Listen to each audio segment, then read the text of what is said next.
They say a king doesn't kneel. That is the first rule of survival in our world. You stand tall. You bare your teeth. And you bury your weakness before your enemies can smell it. But they never told us what a king does when he finds his queen bleeding in the dirt. They never warned us that the moment he finds her, the king dies, and something far more dangerous takes his place. It started with the rain. It was a torrential, biblical downpour that battered the coast of Highway 1, turning the Pacific Ocean into a churning cauldron of black water and white foam. The kind of storm that felt like a warning inside the lead vehicle of the convoy. The air was hermetically sealed, scented with expensive leather and the faint, smoky aroma of aged scotch. Damon Rhyne, the alpha of the Iron Sovereign pack, sat in the back of the armored SUV. He was a creature of stillness. At 6'5", he filled the space, not just with his size, but with a suffocating, heavy gravity. He wore a bespoke charcoal suit that cost more than most humans made in a decade. But it was a costume, a thin layer of civilization draped over a predator. Damon was bored. He was always bored. When you are the apex predator of the West Coast, peace is just a polite word for waiting for the next war. He stared out the window, watching the rain slash against the reinforced glass, his reflection ghostly in the dark, and then he felt it. It wasn't a sound. It wasn't a sight. It was a rip in the fabric of his reality, deep in the recesses of his mind. Titan woke up. His wolf, a beast of shadow and violence that usually slept through the monotony of pack politics, slammed against the walls of his psyche. Titan didn't just growl. He screamed.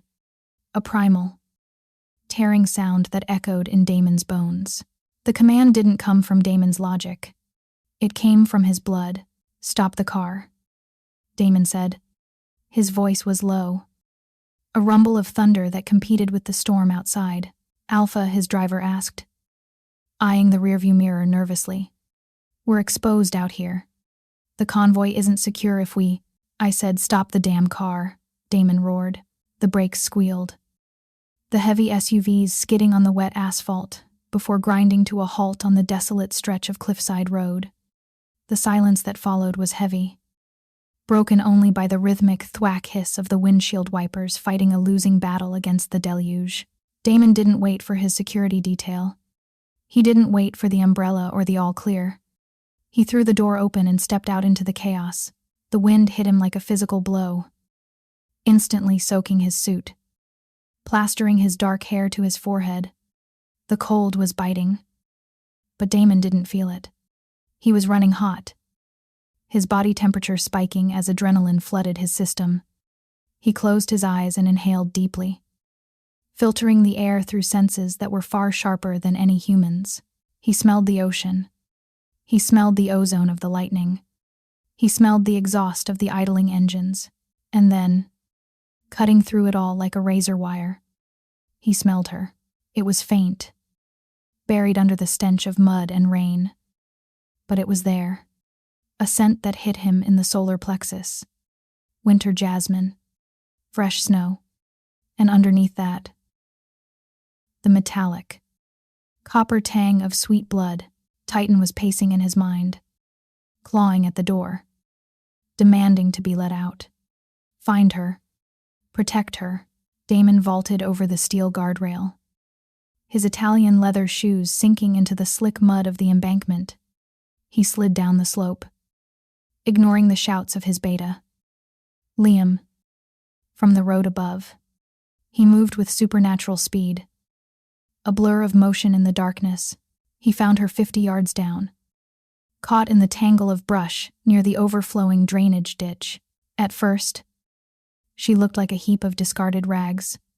She was barely visible against the mud, her skin so pale it seemed to glow with a sickly luminescence. She was crawling, dragging herself through the filth with agonizing slowness. Inch by painful inch, she was wearing a hospital gown that had been shredded to ribbons, stained crimson and brown. She was shivering so violently that her bones seemed to rattle against the wet earth. Damon froze. His heart, usually a slow drum of calculated cruelty, skipped a beat. He approached her slowly, like one might approach a wounded animal that knows it's dying. He dropped to his knees in the mud, ruining the suit, ruining the image of the untouchable king. He didn't care. Easy, he murmured, his voice dropping an octave, rumbling with a growl he couldn't suppress. The girl flinched. It was a violent, terrified jerk of her body that sent a fresh wave of scent, pure, distilled terror into the air. She tried to scramble away, her fingers digging into the wet earth, but she had no strength left.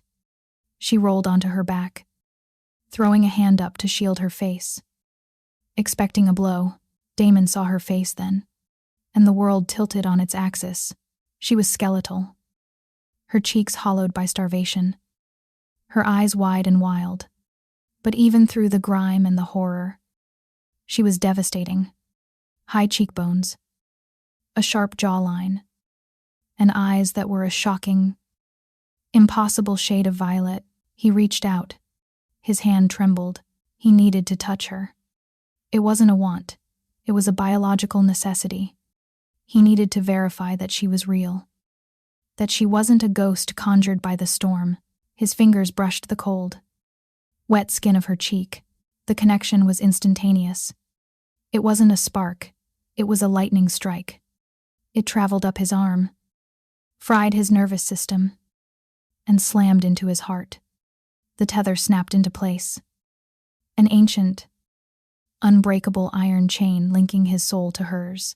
Titan threw back his head and roared in the center of Damon's mind. A single word that shattered everything Damon thought he knew about his life. The word hit him like a physical blow. For 30 years, Damon had believed he was alone. For 30 years, he had ruled with ice in his veins because he had nothing to lose.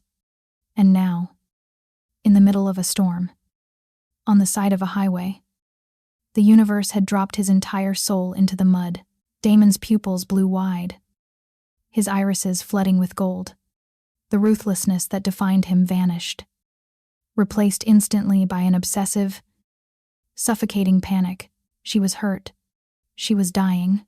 His eyes raked over her body, cataloging the damage with a surgeon's precision and a lover's horror.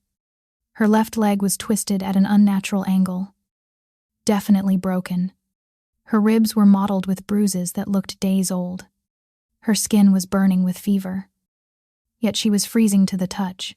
"Who did this?" Damon whispered, the words sounding like grinding gravel. She didn't answer. Her eyes rolled back in her head, her body going limp as the adrenaline finally failed her. "No. No. No," Damon growled. He scooped her up into his arms. She was dangerously light. Too light. It felt like holding a bird made of hollow bones and prayers. As he lifted her, the tattered collar of her gown shifted, revealing the side of her neck. Damon stopped breathing. The rain seemed to sizzle as it hit his shoulders, boiling off the heat radiating from his body. There, branded into the delicate skin of her neck, was a burn mark. It wasn't a scar. It was fresh. The flesh was angry and weeping. It was a symbol, a jagged, crude circle with fangs dripping down. The Crimson Fang. Damon didn't just see red. He saw genocide. The Crimson Fang was a pack of sadists, led by Alpha Vargas, a man who traded in flesh and pain. They were enemies of the Iron Sovereign. But this was a declaration of war written in the flesh of Damon's soulmate. They had branded her, like cattle, like property. A low, vibrating sound started in Damon's chest.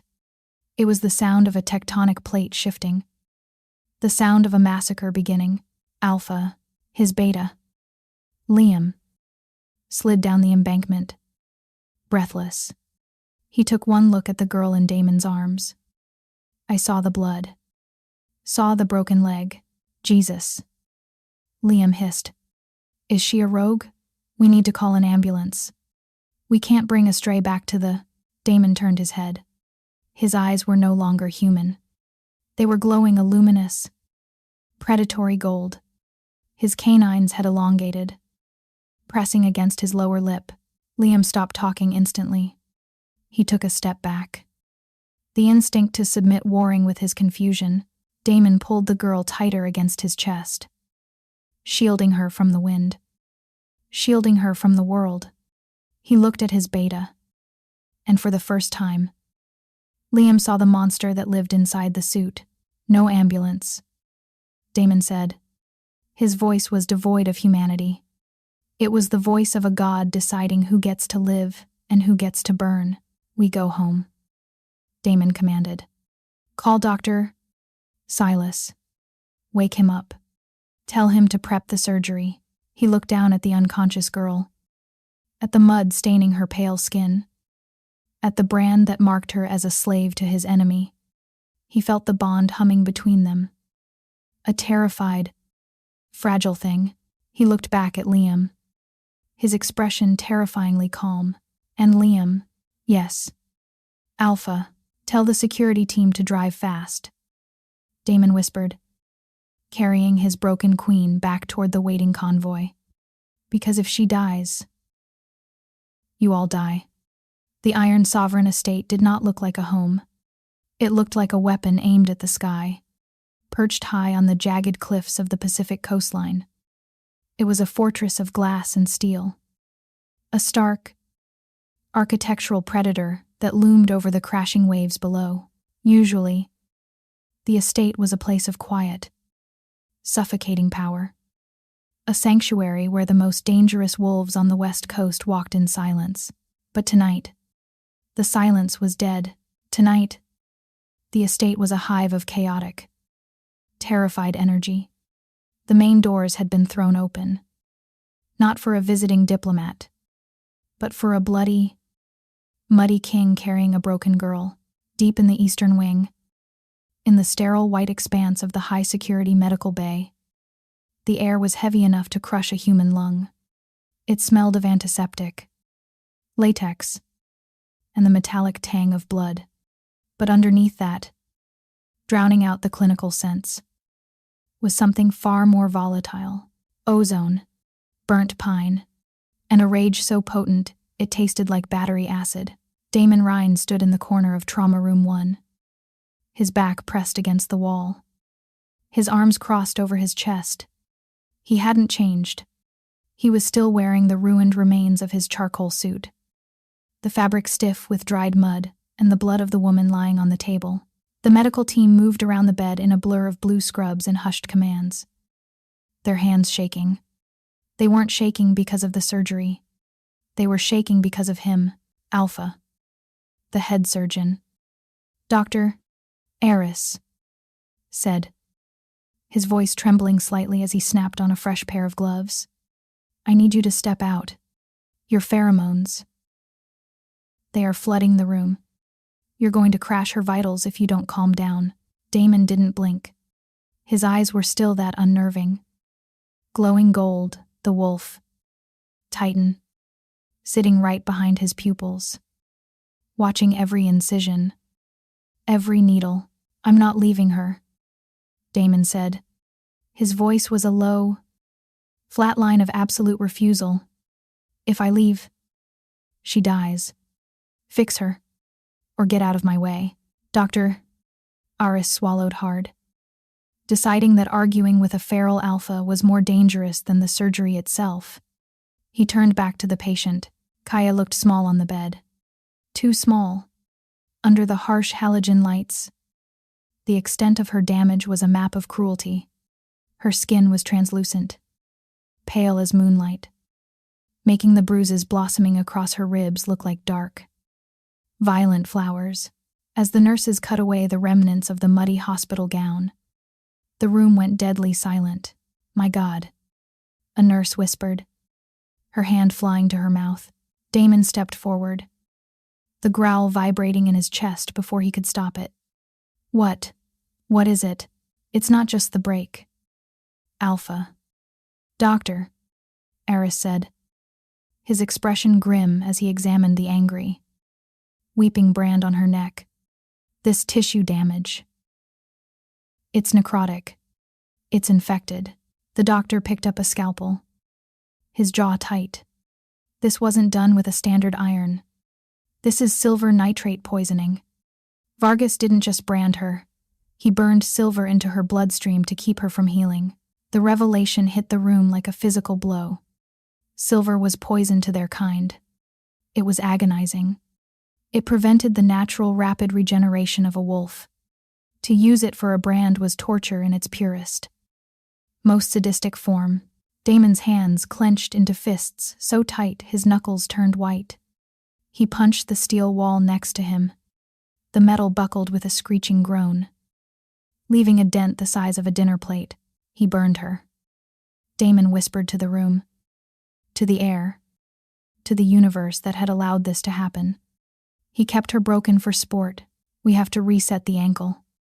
Doctor, Eris said, ignoring the destruction of his clinic. It healed wrong. She's been walking on a shattered tibia for months. Maybe years. We have to re-break it to set it right. Damon turned away. Unable to watch, but unable to leave.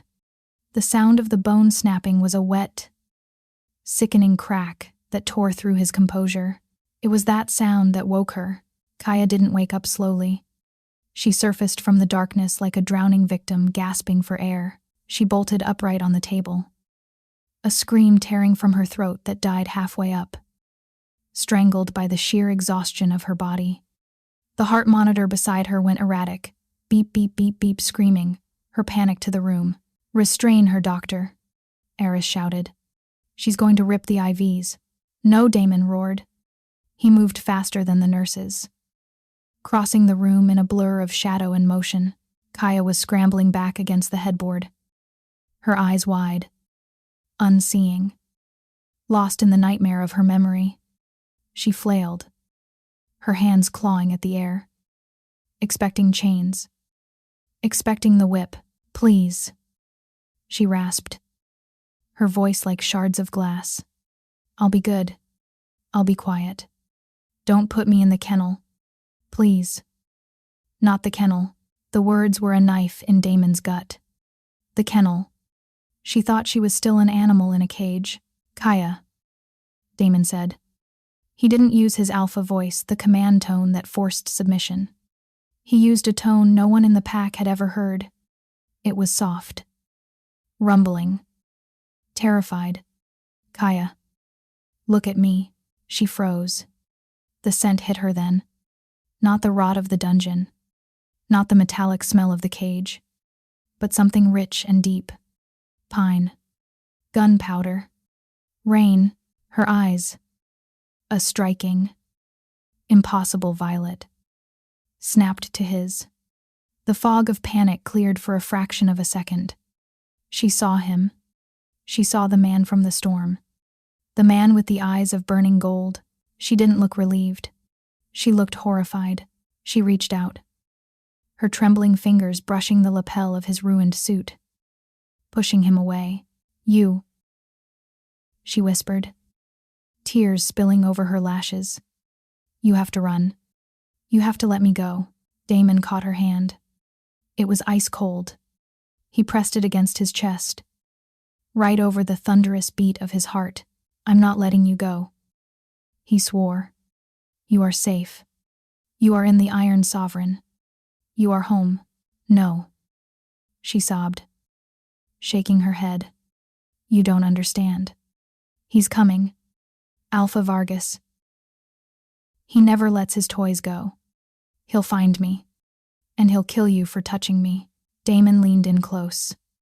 The space between them crackled with static electricity, the air pressure dropping as his power flared. He cupped her face in his large, rough hand, forcing her to look at him, to see the monster that was willing to burn the world for her. Let him come, Damon said softly. A dark promise that sent a shiver through the room. He has an army, she cried. He has monsters. I don't care if he has an army. I don't care if he has the devil himself on a leash. Damon growled, his thumb brushing away a tear on her cheek. Let him try to take you. I will pave the road to hell with his entire pack before I let him touch a single hair on your head." The absolute certainty in his voice silenced her. For 4 years, she had known only pain and abandonment. But looking into Damon's eyes, seeing the raw, unadulterated violence he was holding back for her sake, she felt the first flicker of something dangerous. Hope.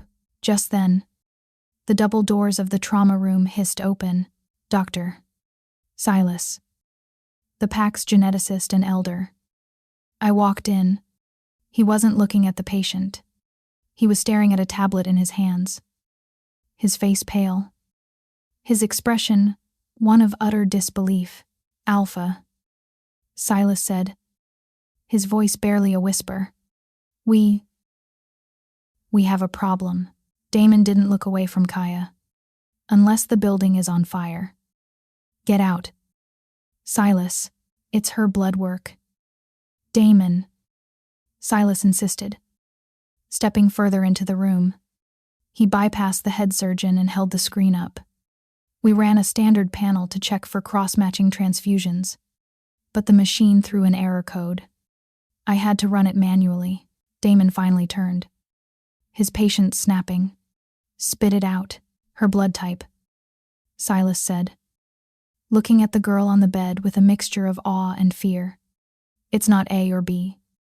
It's RH null. But look at the markers." Damon frowned, glancing at the screen. He didn't need a medical degree to see the anomaly. The genetic sequencing was glowing with a distinct, shimmering quality. "It's golden blood," Silas whispered. "A core." The room went deadly silent. Even Kaia stopped crying, watching the men with confusion. "That's impossible," Damon said. "That bloodline died out 20 years ago. The solstice line was wiped out in the Northern Purge. The archives say they were wiped out," Silas corrected, his voice trembling. "But DNA doesn't lie, Damon. This isn't just a stray you found on the highway." Silas looked at Kaia, then back at his alpha. "This is Kaia Solstice. She is the daughter of the White Wolf. She is the lost princess of the Northern Territories." Damon looked back at Kaia. The pieces slammed together in his mind with the force of a freight train. The white blonde hair, the violet eyes. The reason Vargas hadn't killed her, Vargas wasn't just torturing a random girl. He was hoarding a nuclear weapon. "She's a pureblood," Silas continued, reading from the report. "If Vargas mates with her, if he takes her power, he becomes invincible." Damon looked at the woman in the bed. She wasn't just his mate. She was royalty. She was the queen of a dead kingdom. And she had crawled through hell to get to him. The protective instinct that had been roaring in Damon's blood shifted into something ancient, something permanent. "Burn the records," Damon commanded, his voice cold and hard. What Silas blinked. "Delete the files. Wipe the server," Damon ordered, turning back to Kaia. He brushed a strand of hair from her forehead. "No one knows who she is. Not until she is strong enough to stand. If the world finds out the White Wolf is alive, every assassin from here to the East Coast will come for her." He looked deep into Kaia's terrified eyes. "You aren't a prisoner here, Kaia," Damon whispered. "And you aren't a victim anymore." He leaned down, his lips brushing her ear. "You are a queen. And tonight, we start a war to get your crown back." The silence in the medical bay was not peaceful. It was the heavy, suffocating silence of a bomb that had been armed but hadn't yet detonated. Damon stood by the bed, his hand still resting on the railing, staring at the woman who had just upended his entire understanding of the world. Kaia Solstice, the White Wolf, the last survivor of a royal massacre. His mind was a tactical computer, running simulations, calculating probabilities. It didn't make sense. The Crimson Fang pack was brutal. Yes, but they were not subtle. Alpha Vargas was a sledgehammer, not a scalpel. How had a man like that managed to infiltrate the most secure royal house in the Northern Territories, slaughter the entire bloodline, and smuggle the heir out without leaving a trace? And more importantly, how had he kept her hidden for 5 years? Information like that doesn't stay buried, unless someone was burying it for him. Damon looked at the door where Dr. Silas had just exited with the tablet that held the proof of Kaia's identity. Silas, his father's brother, the man who had taught Damon how to read the stars, how to track a deer, how to rule a kingdom. Kaia stirred on the bed. The painkillers were masking the agony of her broken bones, but they couldn't mask the terror in her eyes. She was watching Damon, her gaze darting to the door, then back to him. "You're thinking," she whispered. Her voice was barely audible, a rasp of damaged vocal cords. "You're wondering how he did it." Damon turned his attention back to her. He didn't treat her like a victim. He treated her like an asset. "Vargas is a thug," Damon said flatly. "He couldn't have breached the Solstice perimeter alone. The security codes were ancient. Only family and High Council members had them." Kaia closed her eyes, a single tear leaking out. Her breathing hitched. "It wasn't just Vargas," she said. "The night they came. The night the lights went out. The alarm didn't sound. Someone disabled it from the inside." Damon went very still. "Who?" "I was under the table," Kaia continued, her voice trembling as the memory clawed its way to the surface. "My father was fighting. He was winning, until the second man walked in. My father knew him. He lowered his guard. He said a name." "What name?" Kaia Damon asked. The temperature in the room seemed to drop 10 degrees. Kaia opened her eyes. They were violet pools of betrayal. He called him Silas. The name hung in the air like smoke. Damon didn't react. He didn't scream. He didn't deny it. He simply ceased to be human. The warmth, the concern, the mate bond, he locked it all away behind a wall of titanium discipline. His face became a mask of terrifying neutrality. "Silas," Damon repeated. "My uncle. He was wearing a silver mask." Kaia whispered. "But I heard his voice. He told Vargas to take me. He said the king was weak, and a new order was rising." Damon stepped back from the bed. The air around him began to distort. The sheer pressure of his aura, cracking the plastic casing of the heart monitor. "Rest," Damon commanded. It wasn't a suggestion. "Do not speak to anyone. Do not let anyone in this room except the nurses." He turned and walked out the door. The transition was instant. The moment he crossed the threshold of the medical wing, Damon Rhyne, the savior who had carried a girl through the rain, ceased to exist. In his place walked the Alpha of the Iron Sovereign, the god of war. He moved through the corridors of the estate with a predatory grace. Guards and servants scrambled out of his path, pressing themselves against the walls, instinctively lowering their heads. They could smell it on him, the scent of ozone, burning wire, and imminent death. He didn't run. He walked with the rhythmic, a heavy thud of a funeral drum. He reached the war room, a bunker buried deep beneath the estate. The heavy blast doors sensed his biometric signature and hissed open. Inside, the council was waiting. 12 men and women sat around a massive table of black granite, arguing over the border incursions. And there, at the head of the table, sitting in Damon's chair, was Silas. Silas looked up, a glass of amber scotch in his hand. He smiled. That familiar, paternal smile that Damon had trusted for 30 years. "Damon," Silas said, his voice smooth like oiled silk. "We heard reports of a stray in the medical wing. Is it true? Did you really bring a rogue into the—" Damon didn't stop walking. He circled the table, his footsteps echoing on the concrete floor. The other council members fell silent, sensing the shift in the atmosphere. "Get up," Damon said softly. Silas chuckled. It's nervous now. Excuse me. Damon stopped directly behind the chair. He leaned down, placing his hands on the back of the leather seat. I asked you a question. Uncle, how is Alpha Vargas these days? Does he still favor the branding iron? Silas stiffened. It was microscopic. A tiny flinch of the shoulder muscles. But to a wolf. It was a confession screamed through a megaphone. I wouldn't know. Silas stammered, standing up and turning to face his nephew. I haven't spoken to that butcher in years. The word cracked through the room like a whip. Before Silas could blink, Damon's hand shot out. He grabbed Silas by the throat, lifting him off the ground as if he weighed nothing. The scotch glass shattered on the floor. Alpha, the other council members shouted, jumping to their feet. What are you doing? Stand down, Damon roared, his voice distorted by the wolf. Anyone who moves is a traitor. He slammed Silas onto the granite table, scattering maps and tactical tablets.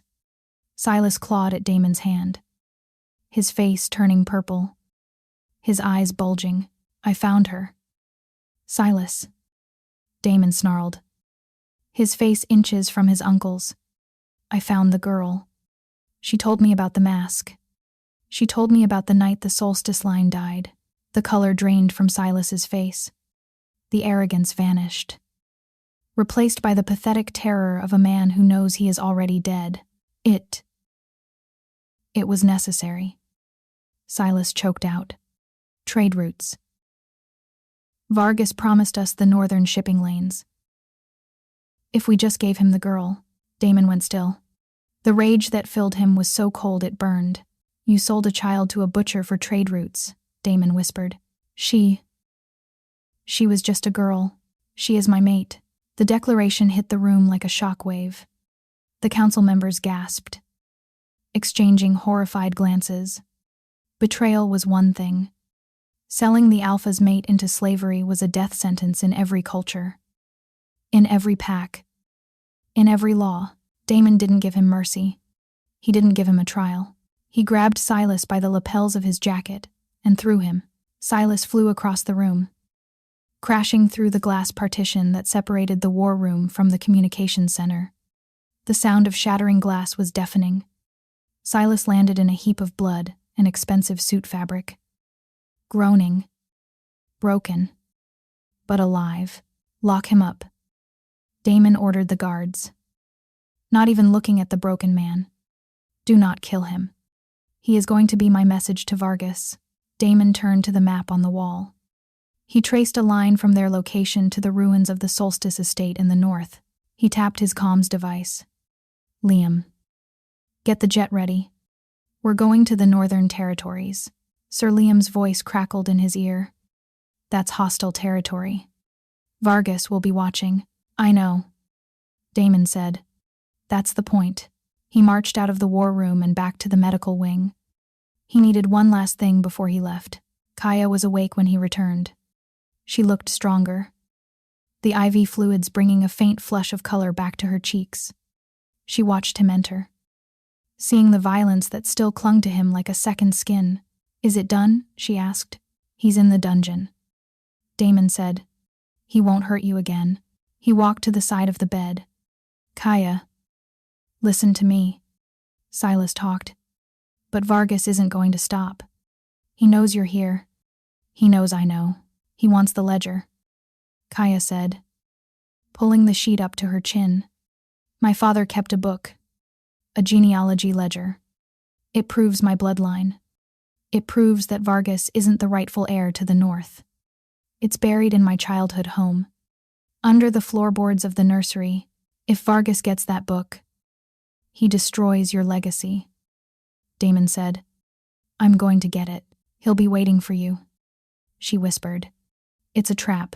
I'm counting on it, Damon replied.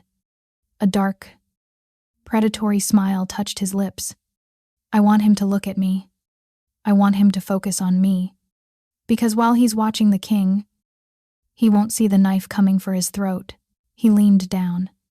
For the first time, He allowed himself to be gentle. He brushed his lips against her forehead.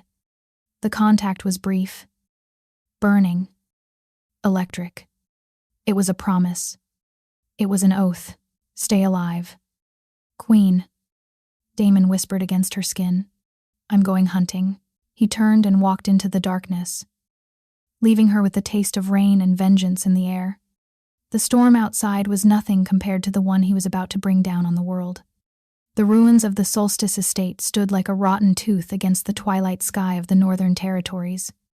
What had once been a palace of timber and light was now a blackened skeleton, overgrown with ivy and the ghosts of a massacre that had happened 5 years ago. Damon Rhyne stepped out of the rented SUV, his boots crunching on the gravel of the long driveway.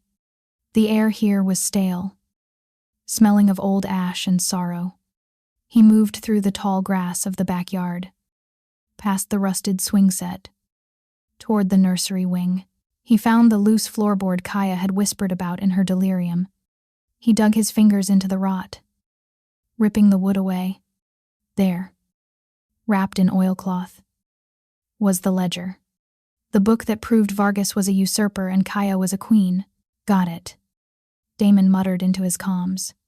Liam, prep the click.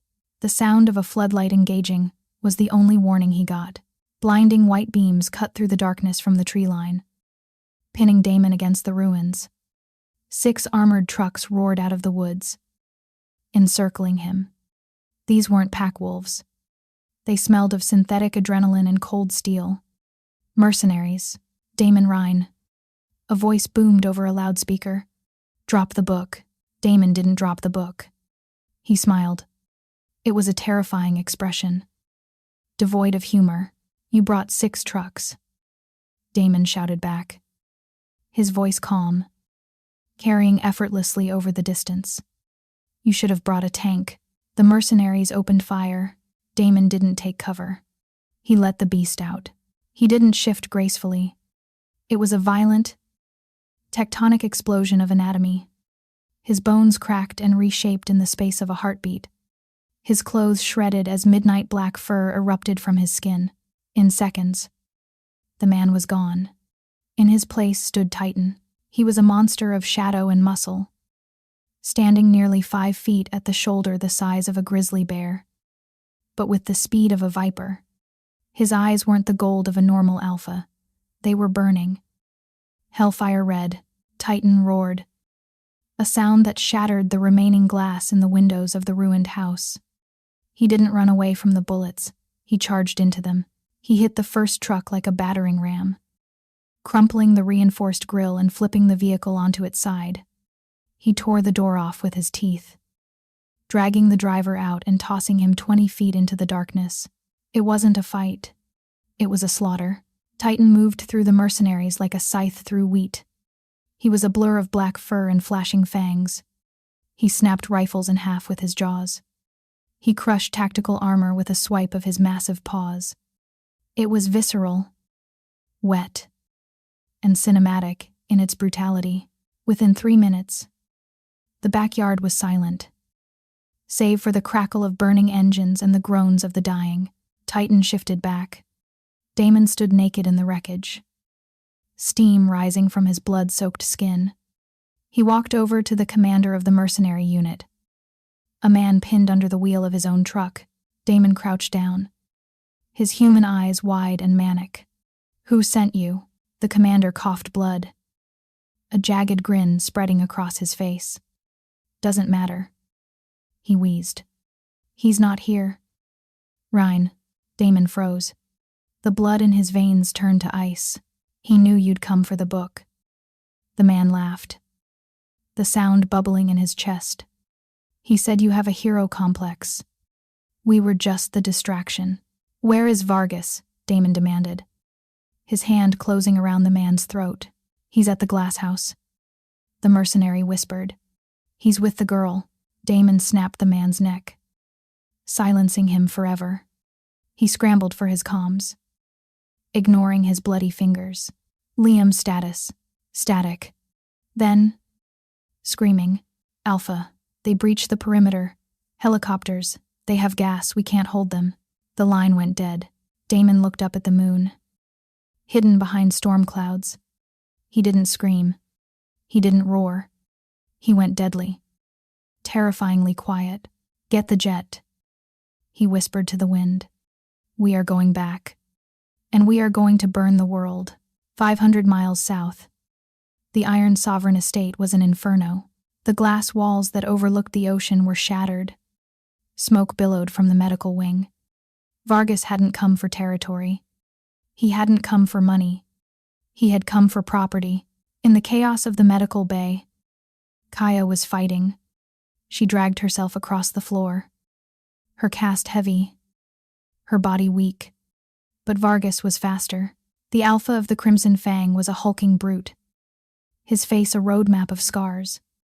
His smell a mixture of rot and expensive cologne. He kicked the door open. Striding through the smoke. Found you. He sneered. He grabbed Kaia by her hair, hauling her up. She screamed, clawing at his arms. But she was weakened by the drugs. By the trauma. You thought you could run? Vargas laughed. He reached into his pocket and pulled out a thick, heavy collar made of dull metal. Silver. No, Kaia shrieked. Thrashing, he slammed the collar around her neck. The locking mechanism engaged with a heavy clack. The effect was instant. It was like being severed from her soul, the connection to her inner wolf, to the little bit of strength she had regained, was cut. The silver burned against her skin. A cold, chemical fire that made her knees buckle. Now, Vargas whispered, stroking her cheek with mock tenderness. Let's go welcome your hero home. The Gulfstream jet didn't land. It descended like a falling meteor toward the private airstrip, before the wheels even touched the tarmac. The cargo hatch hissed open. Damon Rhyne didn't wait for the stairs. He leaped from the moving plane, hitting the pavement with a jarring impact that would have shattered a human's legs. He rolled, came up sprinting, and didn't stop. He tore through the courtyard, bypassing the skirmishes between his guards and Vargas's men. He was hunting.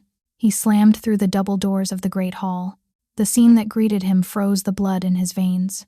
The Great Hall, his throne room, was filled with enemies. 50 Crimson Fang soldiers stood in a circle, weapons drawn, and at the far end, sitting on Damon's black basalt throne, was Vargas, and at his feet, chained like a feral dog, was Kaia. She was on her knees. The silver collar was humming, smoke curling up from where the metal touched her pale skin. She looked broken. Her eyes were glassy, unfocused. You're late, Damon, Vargas boomed, his voice echoing off the high stone walls. Damon walked forward. He didn't have a weapon. He didn't need one. He walked until the circle of guns was tight around him. Let her go, Damon said. His voice wasn't loud, but it vibrated in the teeth of every man in the room. Let her go, Vargas laughed. Standing up, he yanked the chain attached to Kaia's collar. Pulling her head back, she whimpered, a sound that tore at Damon's soul. Look at her, Damon Vargas shouted. She is weak. She is a broken thing. She is a breeder. She belongs in a cage, producing heirs for the strongest alpha. Damon stopped 10 feet away. He looked at the guns pointed at his chest. He looked at Vargas. And then, he looked at Kaia. She is not a breeder, Damon said, his voice thick with emotion. She is your queen. You filth, Vargas snarled, pressing a silver combat knife against Kaia's carotid artery. Take one more step, and I bleed her right here. Damon froze. He calculated the distance. Too far. If he shifted, Vargas would slice her throat before Damon could reach him. He slowly raised his hands. The king of the Iron Sovereign, the man who never knelt, began to lower himself to the ground. Take me, Damon whispered. Let her go. And take me. Kaia watched him. through the haze of pain and the suppressing fog of the silver collar. She saw him. She saw the man who had found her in the rain, the man who had carried her, the man who was now kneeling in the glass of his own home, surrendering his life to save hers. Something inside her chest cracked. It wasn't a bone. It was the cage she had built around her own soul, the fear that had paralyzed her for 5 years. It evaporated, replaced by a love so fierce, so protective. It burned hotter than the silver. The voice didn't come from her throat. It came from her blood, deep inside her, buried under layers of trauma and poison. The solstice wolf woke up. It didn't wake up with a growl. It woke up with a roar that transcended the physical realm. Kaia's head snapped up. Her eyes were no longer violet. They were white, pure, blinding, celestial white. The air in the room instantly grew heavy, charged with static. The temperature spiked. Sizzle. The silver collar around her neck didn't unlock. It began to glow cherry red, then orange, then white. What? Vargas gasped, dropping the chain as the metal became too hot to hold. Kaia screamed. But it wasn't a scream of pain. It was a scream of power. The collar melted. Liquefied silver dripped down her hospital gown, sizzling on the floor, but leaving her skin untouched. Her body heat had spiked to supernova levels. Burning through the suppressor, she stood up. She didn't look like a broken girl anymore. A spectral projection manifested behind her, a massive, translucent white wolf, towering 10 feet high. Its teeth bared in a silent snarl. Kaia looked at the 50 soldiers surrounding them. She opened her mouth. And when she spoke, it wasn't her voice. It was the alpha voice, the voice of command that had been lost for generations. Kneel. It wasn't a choice. It was biology. It was an order written into the DNA of every wolf in existence. The shockwave of energy knocked the windows out of their frames, one by one. The Crimson Fang soldiers dropped. Their weapons clattered to the floor. Their knees hit the stone. They bowed their heads, exposing their necks in absolute submission. Vargas fell back against the throne, clutching his head, blood running from his nose as he tried to resist the command. Only one person in the room remained standing, Damon. He stood amidst the sea of kneeling enemies, looking at her. The command washed over him, but it didn't force him down. Because he wasn't her subject. He was her equal. Kaia stepped over the kneeling soldiers, walking toward Vargas. Her feet were bare. Her gown was torn. But she looked like a goddess of vengeance carved from ice and starlight. She pointed a trembling finger at the man who had tortured her. "My pack," she whispered, the white fading from her eyes as the spectral wolf snarled. She looked at Damon. "Kill him." Vargas knew it was over. He could smell it, not just the scent of his own fear, which was acrid and sour, but the scent of his authority evaporating into the air. His army was on their knees. His breeder was standing over him like a deity of judgment. But a tyrant does not die quietly, with a scream of pure, impotent rage. Vargas threw himself backward, his body contorting as he forced a shift. Bones snapped. Brown fur erupted. He lunged, not at Kaia, but at her throat. A desperate, the suicidal attempt to take the queen down with him. He never made it. Damon didn't roar. He didn't posture. He simply ceased to be where he was standing and reappeared in the air between the girl and the monster. Titan met Vargas in midair. It wasn't a fight. It was an execution. There was no long speech about justice. There was no villainous monologue. There was just the wet, sickening crunch of jaws clamping down on a windpipe. Damon's black wolf slammed Vargas into the stone floor, the impact cracking the foundation. He didn't let go. He shook his massive head once.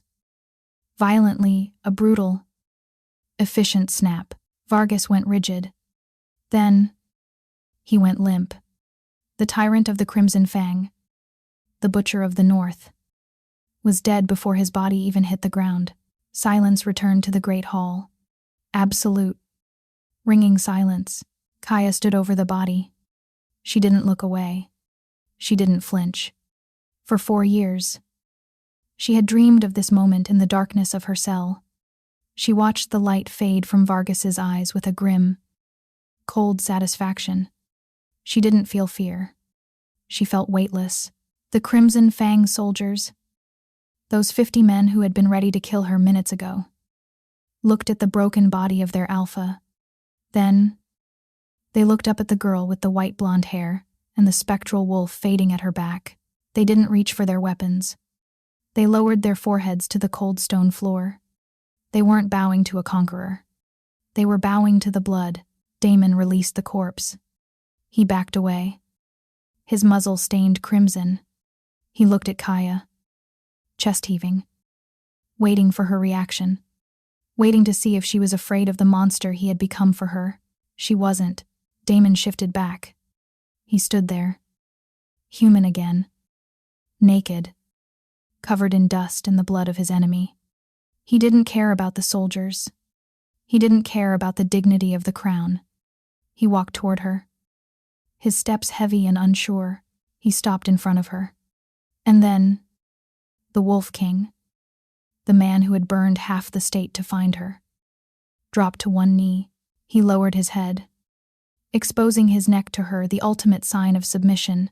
"My pack is yours, Kaia," he rasped, his voice raw. "My life is yours. Command me." Kaia looked down at him. She saw the scars on his shoulders. She saw the devotion in his eyes that was deeper than any ocean. She reached out, her hand trembling, and cupped his blood-streaked face. "Stand up, Damon," she whispered. He looked up, confused. "I don't want a subject," she said, her voice gaining strength, echoing through the hall. She grabbed his hand, interlacing her fingers with his, pulling him to his feet until they stood eye to eye. "I want a partner." She squeezed his hand. "We rule together." Epilogue. The fires of that night eventually burned out. But the fire they started in the kingdom never did. The merger of the Iron Sovereign and the remnants of the Crimson Fang wasn't easy. But no one dared challenge the union of the Black Wolf and the White Queen. Weeks later, as the morning sun cast long, golden rays over the repaired balcony of the master suite, Damon stood by the railing, watching the forest. Kaia stepped out behind him. She moved with a grace that hadn't been there before, no longer limping, no longer hiding. She leaned against him, and he wrapped his arm around her waist, pulling her flush against his side. They looked out over their territory, a world that had tried to crush them both, and failed. Damon pressed a kiss to the top of her head, smiling as he watched the sun rise over a new dynasty. The world thought she was broken. Damon's voice echoed in the wind, soft and final. "I just needed to help her find her teeth." And that is the explosive conclusion to the Wolf King's ruin.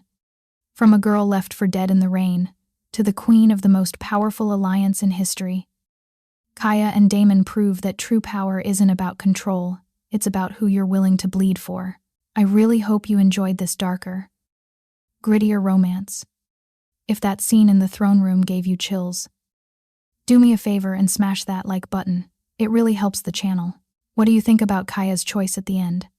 Should she have been the one to deliver the final blow to Vargas? Or was it more poetic that Damon did it for her? I want to hear your theories in the comments below. Don't forget to subscribe to Moonfire Tales and turn on the notification bell so you never miss a new story. Stay wild, stay safe, and I'll see you in the next one.